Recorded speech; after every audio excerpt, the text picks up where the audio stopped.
A current I is flowing through the loop as shown in the figure. അല്ലേ, ഒരു figure ഇവിടെ കൊടുത്തിട്ടുണ്ട്, ഇതിൽ കൂടെ കറണ്ട് ഫ്ലോ ചെയ്യുന്നുണ്ടെന്ന് കണ്ടാൽ മനസ്സിലാവും. ഐ എന്ന് പറയുന്ന കറണ്ട് ഇവിടെ നിന്ന് ഇങ്ങനെയാണ് ഫ്ലോ ചെയ്യുക അല്ലേ, ഇങ്ങനെ കറങ്ങി ഇതുവഴി വന്ന് ഇതുവഴി വന്ന് ഇതുവഴി വന്ന് ഐ എന്ന് പറഞ്ഞ കറണ്ട് ഇതുവഴി വന്ന് ഇതുവരെ വന്ന് ഇവിടെ നിന്ന് ഇങ്ങോട്ട് തിരിഞ്ഞ് ഇതുവഴി പോകും. ഇങ്ങനെയാണ് കറണ്ട് ഫ്ലോ ചെയ്യുന്നത്. അപ്പോൾ ഇവിടെ തന്നിട്ടുണ്ട് എം എയുടെ വാല്യൂ 6ആണ്. എം മുതൽ എ വരെയുള്ള ഈ ഡിസ്റ്റൻസ് എന്ന് പറയുന്നത് 6ആണെന്ന് ക്വസ്റ്റ്യൻ പറയുന്നുണ്ട്. എം ബിയുടെ വാല്യൂ, എം ബി എന്ന് പറഞ്ഞത് ഇത് തൊട്ട് ഇതുവരെ അല്ലേ, എം മുതൽ ബി വരെയുള്ള വാല്യൂ 2r ആണ്. The magnetic field at the centre of the loop is. ഇതിൻ്റെ നടുക്കുണ്ടാകുന്ന ഈ ലൂപ്പിൻ്റെ സെൻറ്റർ, അതായത് എം എന്ന് പറയുന്ന പോയിന്റിലുണ്ടാകുന്ന മാഗ്നറ്റിക് ഫീൽഡ് എത്രയാണെന്ന് കണ്ടുപിടിക്കണം. അത് കണ്ടുപിടിക്കാൻ കിട്ടുന്ന ആൻസർ എന്തായിരിക്കും? μ0I/r ഇൻറ്റു ഒരു നമ്പർ വരും. ആ നമ്പർ എത്രയാണെന്നാണ് കണ്ടുപിടിക്കേണ്ടത്.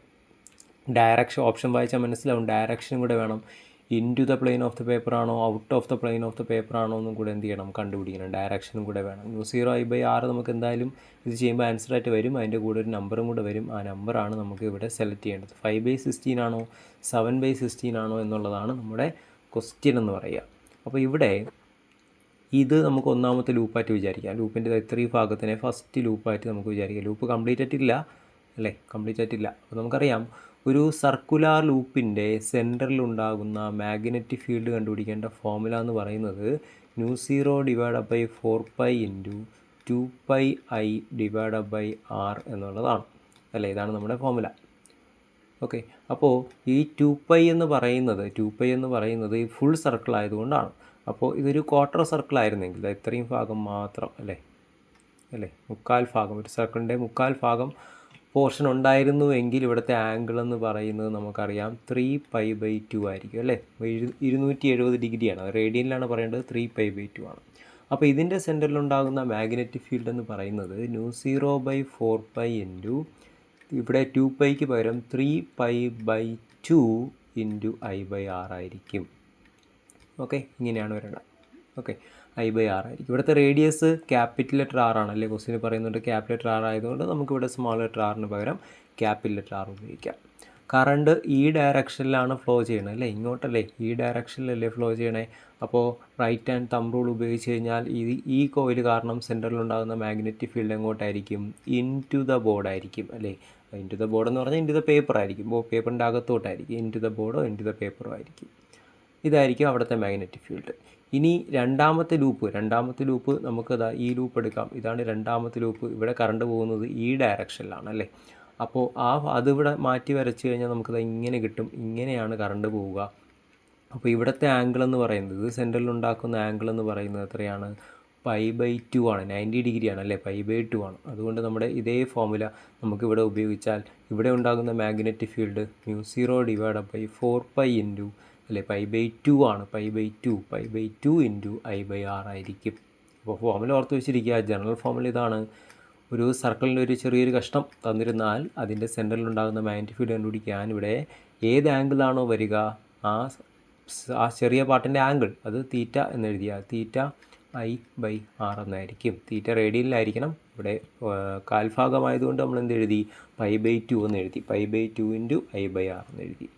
ഓക്കെ, ഇതിൻ്റെ ഡയറക്ഷൻ എങ്ങോട്ടായിരിക്കും? റൈറ്റ് ഹാൻഡ് തമ്പ് റൂൾ ഉപയോഗിച്ചാൽ ഇതിൻ്റെ ഡയറക്ഷനും ഇൻ ടു ദ ബോർഡ് തന്നെ ആയിരിക്കും അല്ലേ. ഇൻ ടു ദ ബോർഡ് തന്നെ ആയിരിക്കും. രണ്ടും ഒരേ ഡയറക്ഷനിലാണ്. കറണ്ട് പോകുന്നത് എന്താണ്? ക്ലോക്ക് വൈസ് ഡയറക്ഷനിലായതുകൊണ്ട് രണ്ടും ഒരേ ഡയറക്ഷനിലായിരിക്കും മാഗ്നറ്റിക് ഫീൽഡ് ഉണ്ടാവുക. ഒരേ ഡയറക്ഷനിലായതുകൊണ്ട് ഈ രണ്ട് മാഗ്നറ്റിക് ഫീൽഡും തമ്മിൽ എന്ത് ചെയ്യണം? ആഡ് ചെയ്യണം. രണ്ടും ഇൻ ടു ദ പേപ്പറാണ്. അതുകൊണ്ട് answer into the paper ആയിരിക്കും.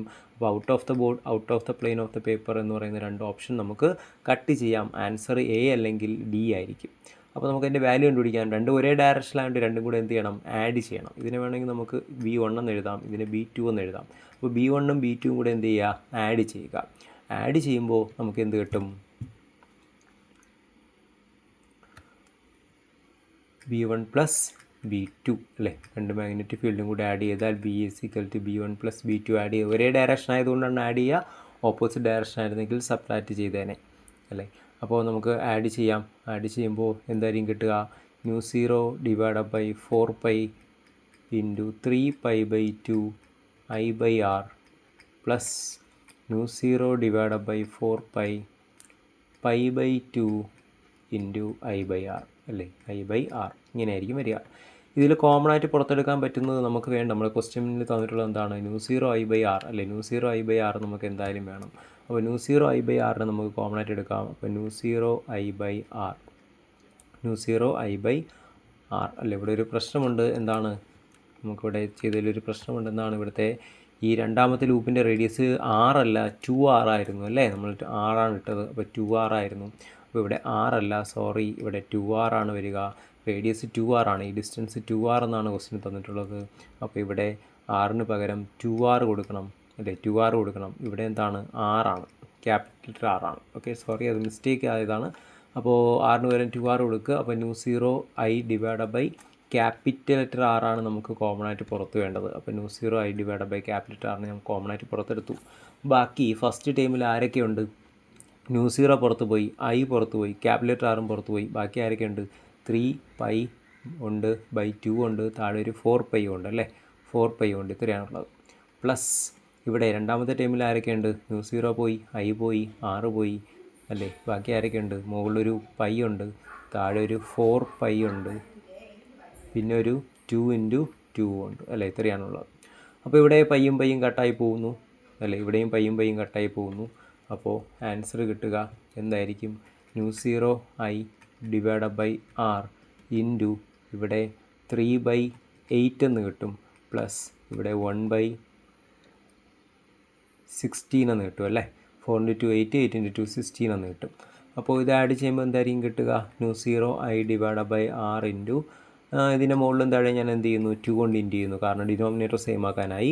അപ്പോൾ എത്ര വരും? 6/16 പ്ലസ് 1/16 എന്ന് കിട്ടുന്നു.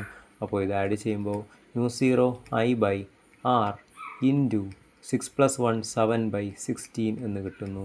അപ്പോൾ നമ്മുടെ ആൻസർ ഓപ്ഷൻ ഡി ആണ്. 7/16 ടൈംസ് ആണ്, into the plane of the paper ആണ്. അങ്ങനെ ഓപ്ഷൻ ഡി നമുക്ക് മാർക്ക് ചെയ്യാം.